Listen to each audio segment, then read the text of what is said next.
Welcome to the Speaking Light into Abortion podcast, where I talk about all the reasons it's possible for you to thrive after your abortion. I'm your host, Amanda Kingsley, and 2 years after my own abortion, I certified as a life coach, so I could serve women after abortion in all the ways they've been deserving and lacking for centuries.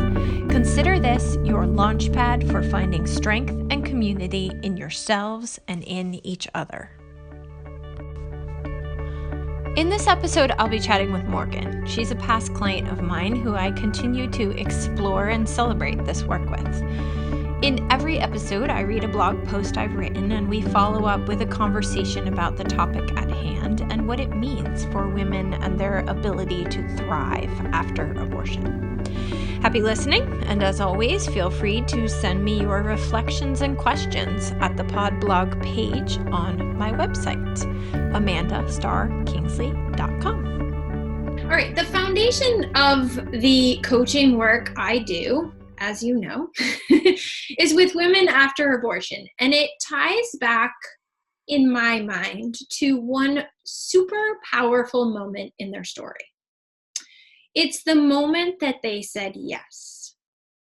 Women don't say yes to abortion because they love medical offices, walking through protesters, or bleeding for weeks. They say yes because there's a life in their vision that doesn't include this pregnancy. Planned or unplanned, this pregnancy doesn't fit into the future they desire. In that moment, and for some of us it's fleeting, women stand in their power. They tap into strength and clarity unlike any they've experienced elsewhere. This is the moment when they say yes to themselves in a way that even they believed they never could. Abortion pursues, and then they panic. It's not until after the procedure that they see and feel the power of their decision. A decision so strong and so solid that it can't be undone. In a world that's told them as women time and time again, stay small, surrender, follow, serve, they're now faced with the result of their action.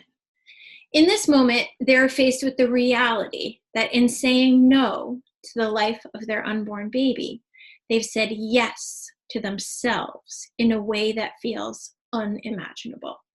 Big, powerful, self-serving. The questions come flooding in. Are they worthy? Are they selfish? Are they wrong? Can they live up to this gigantic decision they've made? Now what? Leaning into their truth, they've said yes to a vision only they can see and feel from within. In that moment, they had to believe in themselves so strongly that outside influence took a back seat to inner knowing. But then what? Who are they in a world outside that powerful decision? Who are they when faced with their own powerful truth? Truths like, this isn't the life you planned for. This isn't the time for a baby. You're meant for more. This pregnancy wasn't meant to birth a baby. It was meant to birth you. For the women I work with, abortion is not an easy decision, but it's a right decision. Not right by anyone's standards, but their own. The right decision for the situation they were in at the time they had to make it. Abortion is a door they have to walk through to step into their future selves. Their babies came to teach them how to unconditionally love and accept themselves. Their babies gifted them with an opportunity to give birth to a new life, their life. Their babies are still present. Flesh and blood is circumstantial. Their souls live on. They served their beautiful and perfect purpose. Women who choose abortion are not weak. They're powerful beyond measure. And any pain and suffering after their procedure comes not from a fault in their decision, but from a lack of commitment to their own power. If you're a woman who's had an abortion, I encourage you to ask yourself, who were you when you made the decision to abort? What was happening in that one powerful moment when you knew your answer was yes? How was that decision in the interest of a life you desired to create? How will you honor that pregnancy and the powerful woman within who knew that it was not meant to come to term?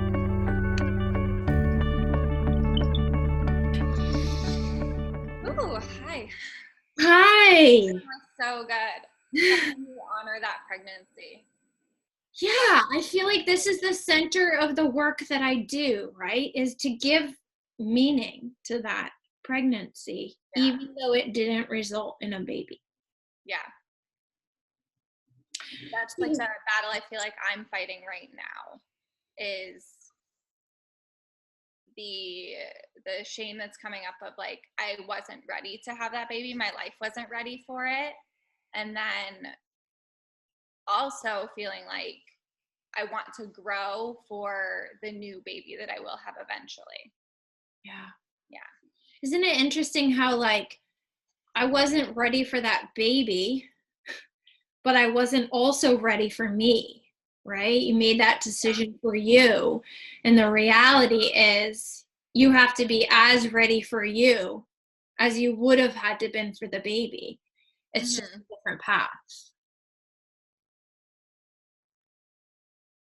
Yeah. What do you think most gets in your way from being ready?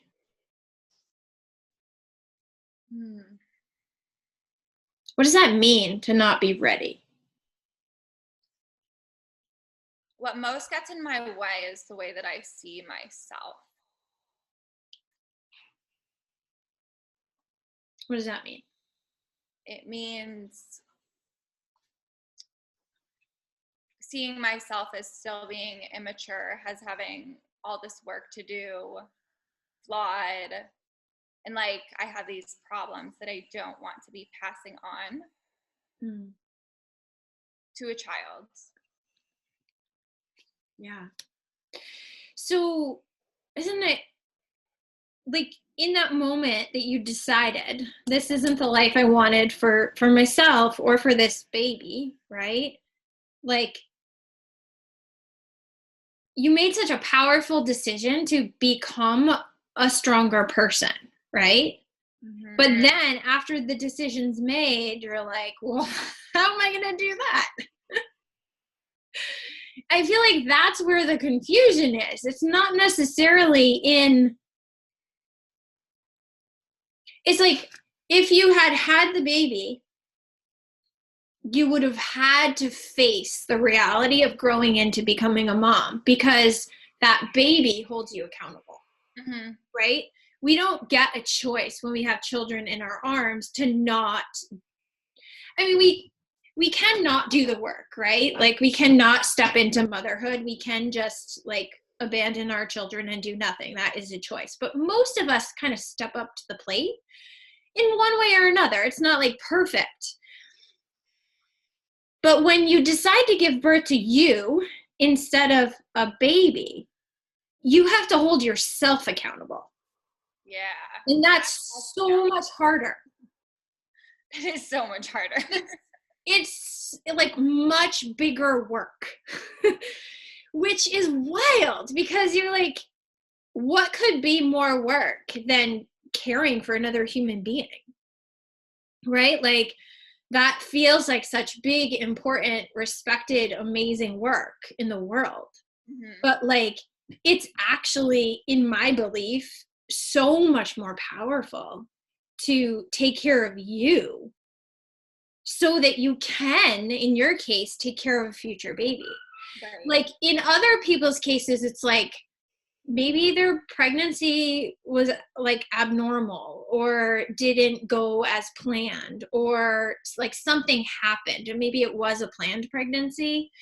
And they too have to like grow into who they are to like heal from that and then also decide what to do next. So I just think it's really amazing how it's the same work. In some ways, it's like I have to grow into my best self to take care of a baby, or I have to grow into my best self to take care of me. Exactly. And taking care of you is like you kind of have this option, right? Like if you have a baby crying, you can't lay on the couch and do nothing. Yeah. I mean, technically you can, but Yourself, most you people don't have don't. to. Yeah. Yeah. And so it just comes down to this, like, for me, it's this constant human dilemma of like, am I worth it? Like it's really hard for us to argue that our baby's not worth it, right? Like we're going to feed them and change them and take care of them because like it's so much easier to see their worth and their value and like want to provide for them. But we're so conditioned to not take care of ourselves. Like we're so conditioned to not do what we need. And so I think we can fall short after an abortion and then go down a rabbit hole of like, now I don't have me or a baby. Like, I think that's really what most women are struggling with is they made this decision for their future life and now they don't have either. They don't have the life they planned for or the baby. And it's like, who am I now? Like I've failed at both those things. And I'm not saying that people have failed. I'm just saying that's what they're thinking, right? That's the like internal struggle. Right. So I guess like ultimately I just think it's a beautiful opportunity to step up to that plate and love yourself and take care of yourself and be accountable to yourself. What feels really interesting for me is like I made the decision so that like I could have that certain life so that I could have the relationship set in place first with a man that I love because I knew that that wasn't the partner I got pregnant with, and then eventually raise the child. But so I have the relationship now that could potentially be that relationship with a guy I'd want to raise the kid with and have a baby with, but it still is asking me to show up for myself more. Yeah. Right? Mm-hmm. Yes. It's like on the outside, I have the life where I'm starting to have the life I made the decision for.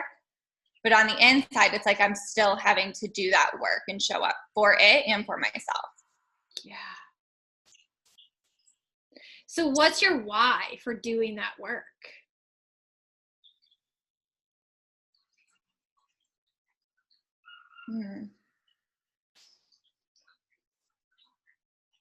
Well, my why is I want to feel love and connection. Yeah. And I know that by not doing my own healing and not loving myself, I will never be able to feel fully connected and loved to my partner, to my child.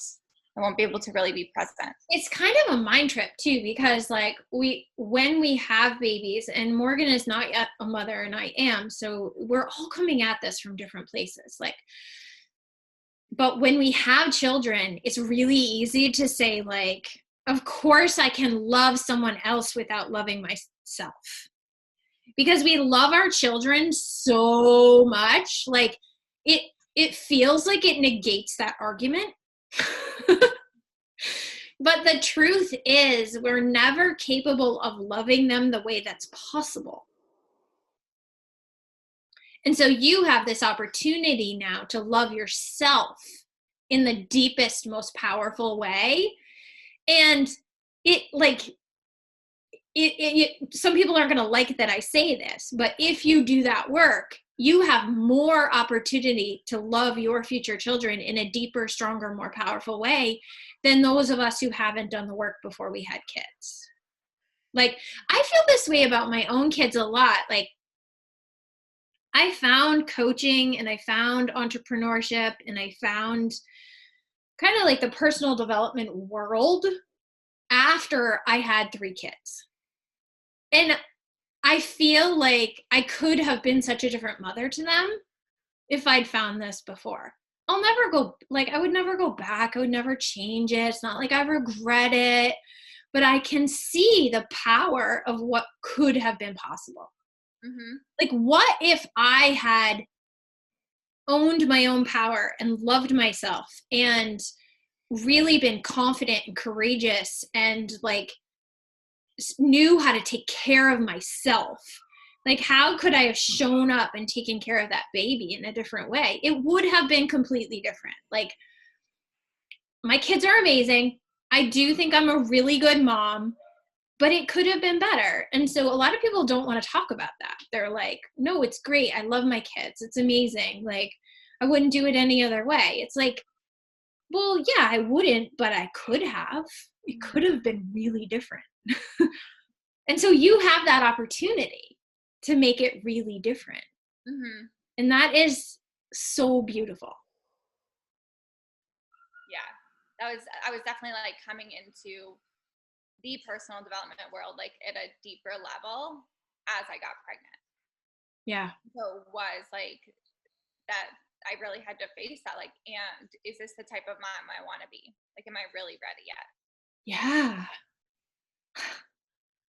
Isn't that, I mean, it's amazing too, because like, depending on how woo and how spiritual you want to get, like, you know, that baby probably made some of those connections for you too, right? Like, I believe that we can still have, well, I believe that we do still have relationships with these babies. Like, they're literally in our cells. Like, the science is there. Like, they are part of us. Like, their DNA is a part of us, whether they came to term or not. Like, and I think spiritually they are too.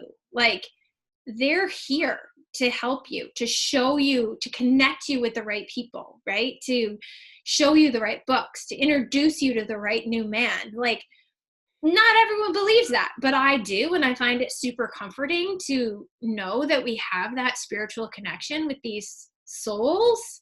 And I call them babies, but I mean, they were fetuses, they're blobs, they're cells, they're all those things are true. When I say baby, I mean like the soul, right? The energy that came into the body. Mm-hmm. Not necessarily mean like the baby. But I think that, what does it feel like if you choose to believe that baby is guiding you to the right resources and the right people and the right men and the right, all the things? It's like, it can be really powerful if you let it be. Mm-hmm. So, any other thoughts or questions or arguments? Is there anything that I said and you might not remember now that you're like, yeah, I don't know if that's true, or I didn't feel that way, or what I'm definitely starting to feel now that you talked about in the blog is being faced with the opinion of others. Yeah. So when I made my decision, I didn't tell anyone. Yep.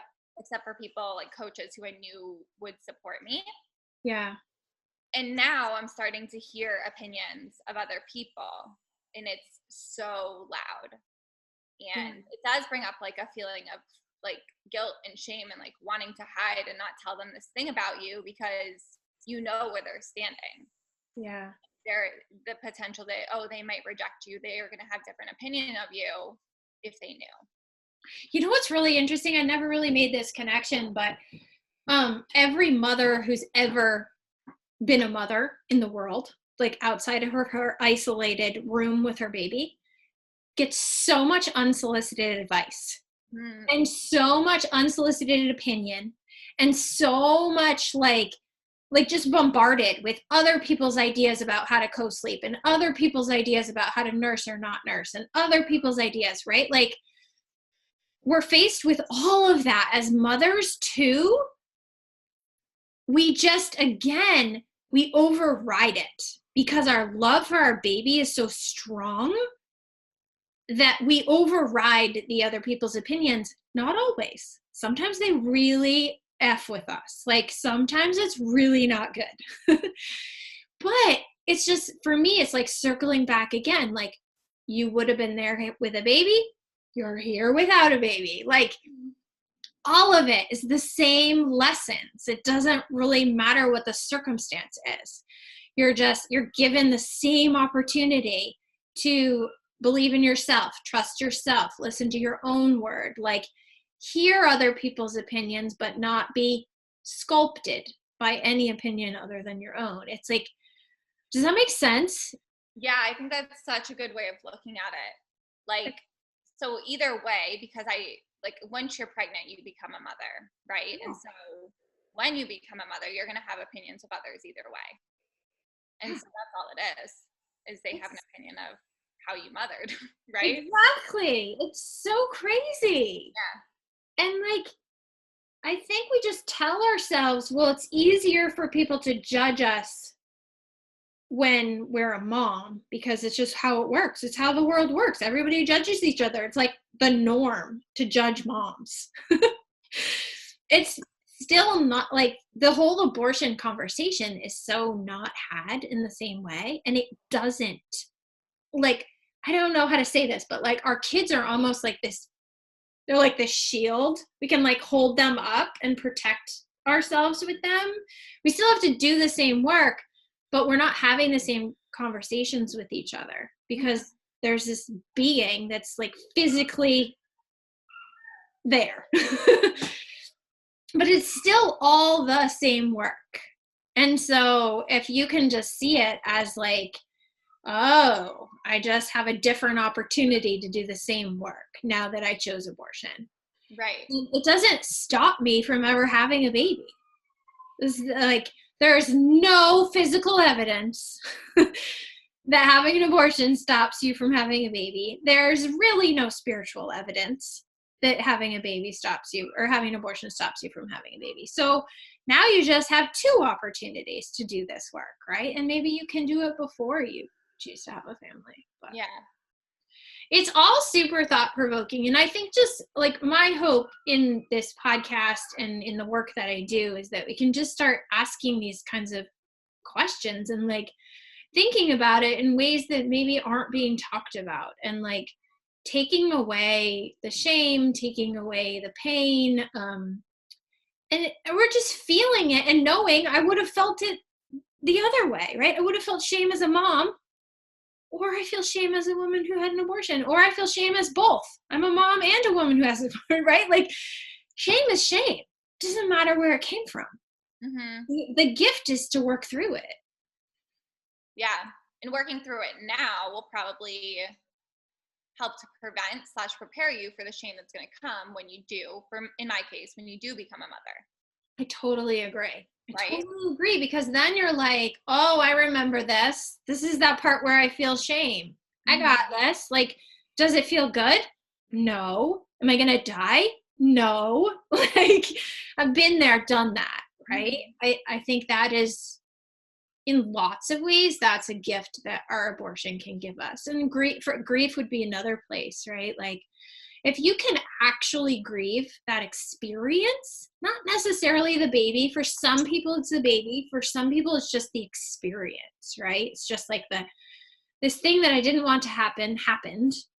And so I need to grieve the loss of what I thought my life was going to be and what I had to do and like all those things. But shame, grief, like anger, all of it, it's just an opportunity to prove to yourself that you're capable of handling it and growing from it and moving beyond. Mm-hmm. So yeah, you can feel all the hard things. Yeah, cool. Well, thank you so much for having this conversation with me. Yeah, of course. That was good. That's helping me to look at it deeper. Awesome. Let's call it a wrap then. Thanks for listening, and as always, please consider sharing, rating, and reviewing this podcast as your contribution to the abortion-positive women's health movement. You can learn more about my coaching services and book a free call to get started at amandastarkingsley.com. Until we connect, I'll be rooting for you and believing in you and the amazing life that's possible after your abortion.